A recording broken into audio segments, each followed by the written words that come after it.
नमस्कार दोस्तों, आज की अपनी हरियाणा जीके की क्लास में हम हमारे हरियाणा के पेपर से संबंधित एक बड़ा ही महत्वपूर्ण टॉपिक करने जा रहे हैं, जिससे हमारे पेपर में क्वेश्चन बनने के पूरे पूरे चांसेस रहते हैं और वहीं तक हम पढ़ाई करेंगे जहां तक क्वेश्चन पूछे जाने के पूरे चांसेस हों। तो चलिए शुरुआत करते हैं चौधरी छोटू राम के जीवन से संबंधित महत्वपूर्ण डिटेल्स के बारे में। चौधरी छोटू राम जी का जो मूल नाम था, उनका नाम रिछपाल ओहल्याण जी था। तो हमारे पेपर में अगर पूछ लिया जाए कि चौधरी छोटू राम का मूल नाम क्या था, तो रिछपाल ओहल्याण जी था। अपने भाई बहनों में सबसे छोटे होने के कारण इनको छोटू कहा जाता था और आगे चल के छोटू राम नाम से ये प्रसिद्ध हो गए। इनका जो जन्म है 24 नवंबर 1881 को, तो ये डेट हमें याद रखनी है, 24 नवंबर 1881 को रोहतक के गढ़ी सापड़ा गांव में हुआ।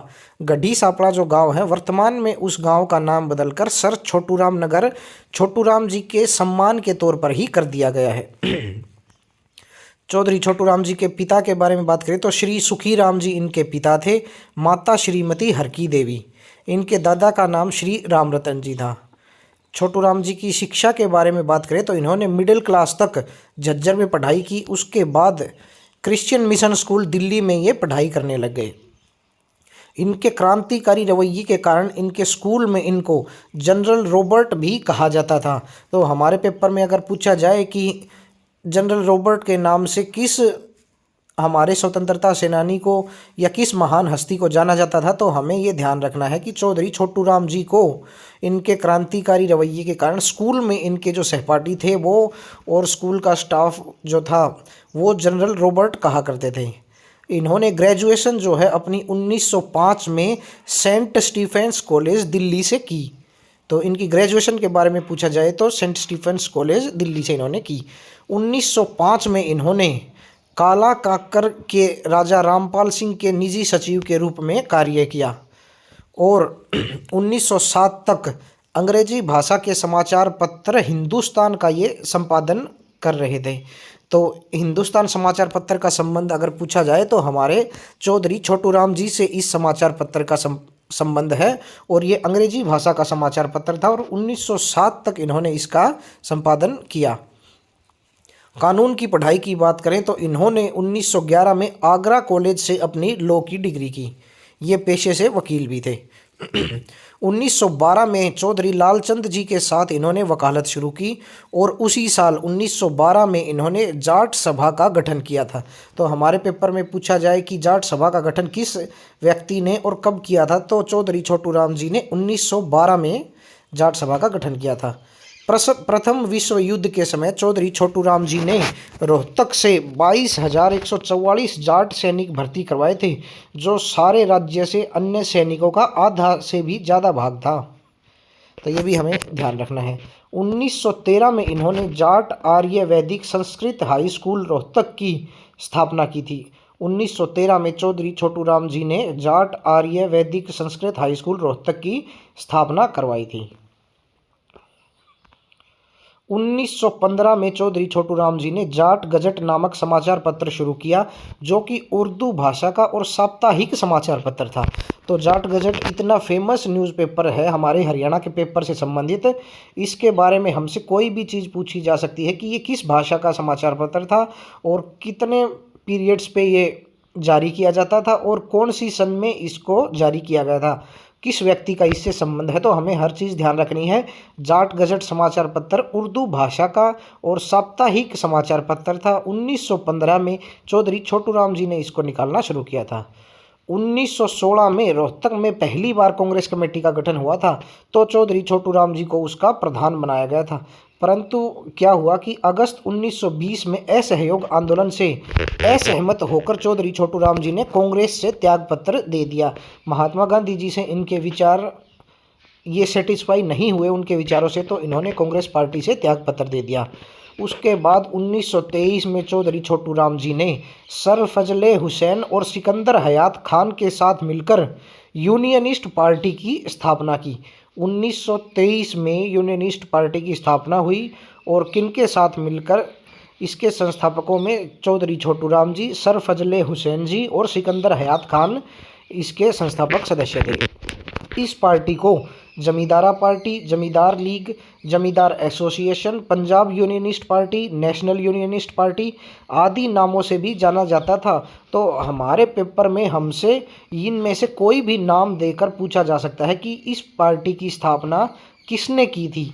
तो सिकंदर हयात खान और सर फजले हुसैन का संबंध हमारे हरियाणा से उतना नहीं है जितना चौधरी छोटूराम जी हमारे हरियाणा के पेपर में इम्पोर्टेंस रखते हैं।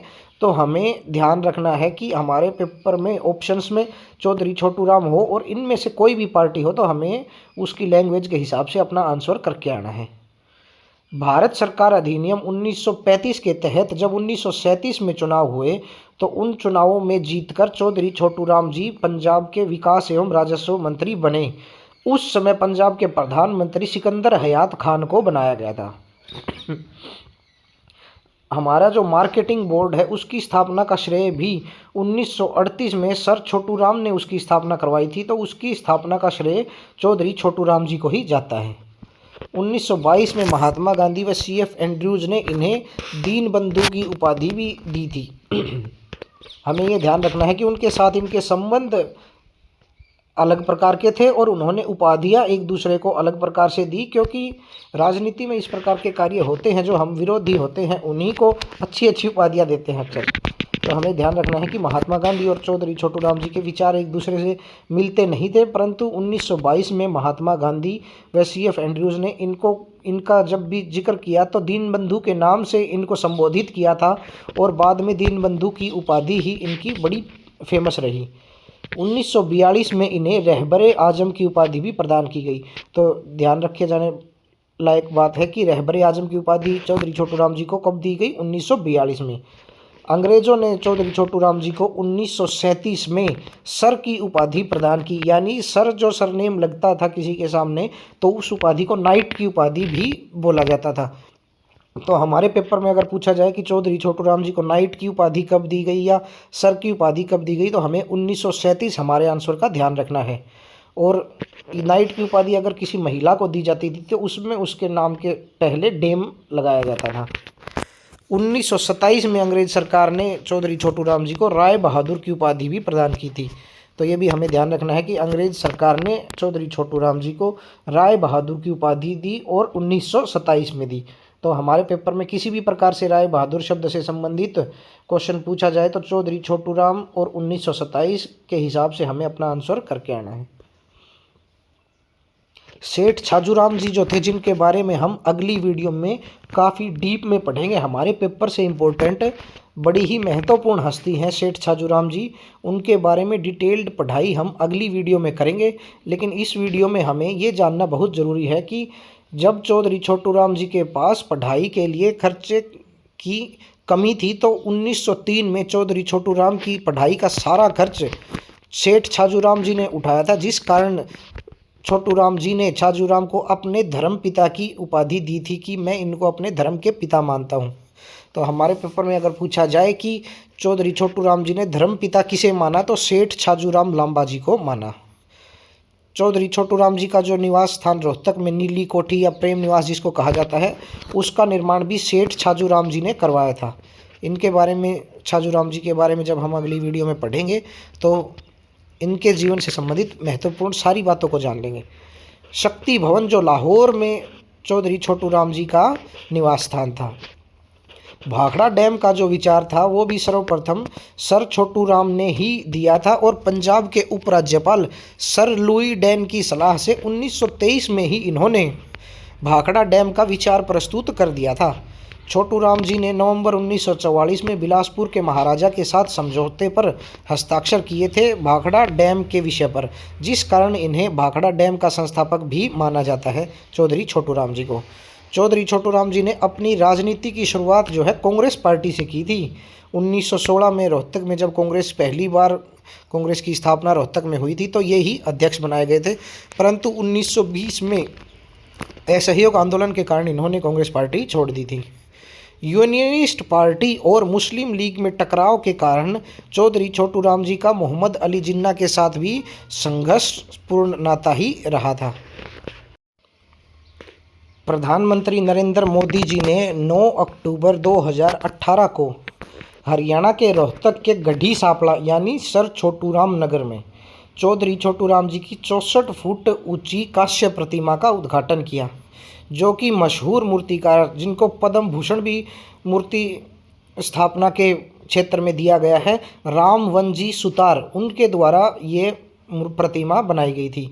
किसानों के मसीहा छोटूराम जी की इस मूर्ति के लिए लगभग 6000 किसानों से लोहा श्रद्धांजलि स्वरूप लिया गया था।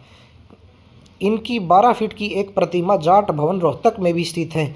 तो इस प्रकार के कंफ्यूज करने वाले क्वेश्चंस हमारे पेपर में अक्सर पूछे जाते हैं कि हम पेपर में जब बैठे हों तो हम उस चीज़ को ध्यान नहीं रखते। हमें इन फुटों का भी ध्यान रखना है कि अगर 12 फीट की पूछी जाती है तो जाट भवन रोहतक में है, जबकि 64 फुट ऊंची प्रतिमा की बात करें तो वो इनके गांव गढ़ी सापड़ा में स्थापित की गई है। इसी प्रकार के क्वेश्चन जो कंफ्यूज करते हैं वैसे ही क्वेश्चन एग्जामिनर पेपर में पूछते हैं। पंजाब विश्वविद्यालय के संस्थापक के रूप में भी चौधरी छोटूराम जी को जाना जाता है। सर छोटूराम स्मारक जो है रोहतक में स्थित है। इनसे संबंध में अगर जिला पूछा जाता है तो अगर हमें कोई भी फैक्ट ध्यान नहीं रहे तो हमें जिस प्रकार हम तुक्का लगाते हैं तो तुक्के में हमें रोहतक लगाना ही प्रीफर करेंगे हम। इनके नाम पर हरियाणा सरकार ने दीन बंधु हरियाणा ग्राम उदय योजना भी 18 मार्च 2017 को शुरू की। और चौधरी छोटूराम जी के नाम पर दीनबंधु छोटूराम विज्ञान एवं प्रौद्योगिकी विश्वविद्यालय की स्थापना भी 1987 में मूर्थल सोनीपत में की गई। दीनबंधु छोटूराम विज्ञान एवं प्रौद्योगिकी विश्वविद्यालय के बारे में हमने डिटेल में भी पीछे अपनी वीडियो में पढ़ाई की हुई है, तो आप इस विश्वविद्यालय के बारे में अगर ज़्यादा डिटेल से जानना चाहते हैं तो अपनी उस वीडियो में जाके आप पढ़ सकते हैं। इनके नाम पर दीनबंधु छोटूराम तापीय विद्युत परियोजना की स्थापना भी 14 अप्रैल 2008 को यमुनानगर में की गई, जो कि हमारे हरियाणा राज्य की ऐसी प्रथम परियोजना है जिसे निजी कंपनी को सौंपा गया है। तो इसके बारे में भी जब हम विद्युत परियोजनाओं के बारे में पढ़ेंगे तो डिटेल से पढ़ेंगे। सर छोटूराम जी ने विभिन्न विषयों पर अलग अलग लेख भी लिखे हैं, जैसे कि ठग बाजार की सैर, बेचारा किसान। ये जो दोनों लेख हैं इनके बड़े ही इम्पोर्टेंट हैं और पेपर में पूछे जाने के पूरे चांसेस हैं। इसके अलावा the crisis in India, need for radical retrenchment जो है ये इनके मशहूर लेख हैं। बुक की बात करें तो द क्राइसिस ऑफ इंडिया नाम से एक बुक राइटर रोनाल्ड सेगल की है, और the crisis in India reflections of sir Chhoturam जो बुक है उसके राइटर सर छोटूराम जी हैं। तो हमारे पेपर में हमें कंफ्यूज करने के लिए अगर द क्राइसिस इन इंडिया की बजाय द क्राइसिस ऑफ इंडिया पूछ लिया जाता है और उसमें सर छोटूराम भी ऑप्शन में हो तो हमें दूसरा ऑप्शन रोनाल्ड सेगल का ज़रूर चेक करना है, क्योंकि इस प्रकार के हम जब भी किसी चीज़ को पढ़ लेते हैं तो क्राइसिस इन इंडिया इस प्रकार के शब्द देखते ही हम सीधा सर छोटूराम ऑप्शन पे जाएंगे, लेकिन हमें क्राइसिस ऑफ इंडिया और क्राइसिस इन इंडिया में जो भी डिफरेंस है उसका ध्यान रखना है, क्योंकि इस प्रकार के ही क्वेश्चन होते हैं जब हम पेपर में उत्साहित होकर उनको टिक कर देते हैं और जब बाहर आके उनको मैच करते हैं वही हमें टॉपर से नॉर्मल स्टूडेंट में पहुँचा देते हैं। तो हमें इस चीज़ का भी ध्यान रखना है। द क्राइसिस ऑफ इंडिया और द क्राइसिस इन इंडिया में हमें डिफरेंस को ध्यान रखना है। सर छोटूराम के सम्मान में भारत सरकार ने 1995 में एक डाक टिकट भी जारी किया। तो हमारे पेपर में अगर पूछा जाए कि भारत सरकार के डाक विभाग ने सर छोटूराम के सम्मान में डाक टिकट कब जारी किया, तो 1995 में, जबकि इनकी मृत्यु जो है 9 जनवरी 1945 को हुई थी। लाहौर में हार्ट अटैक के कारण चौधरी छोटूराम जी की मृत्यु हुई थी।